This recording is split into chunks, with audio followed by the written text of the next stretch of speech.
আমরা যখন কাজ করি, কাজের মধ্যে থেকেও আমরা মনে মনে আল্লাহ তাআলার জিকির করতে পারি। আল্লাহ তাআলা পবিত্র নামের উপর জিকিরের মাধ্যমে আমরা অনেক নেকি হাসিল করতে পারি। ইয়া আল্লাহ এই পবিত্র নামটি সবসময় পাঠ করলে মৃত্যুর পর কবরের নূর চমকাতে থাকবে। সুবহানাল্লাহ। ইয়া সালামু এই পবিত্র নামটি পাঠ করলে অসুস্থ ব্যক্তি রোগ থেকে মুক্তি পায়। সুবহানাল্লাহ।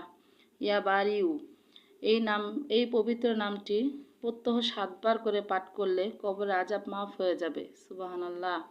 ইয়া গাফফার এই পবিত্র নামটি জুমুয়ার নামাজের পরে ১০০ বার পাঠ করলে সমস্ত অভাব দূর হয়ে যাবে এবং সকল গুনাহ মাফ হয়ে যাবে। সুবহানাল্লাহ।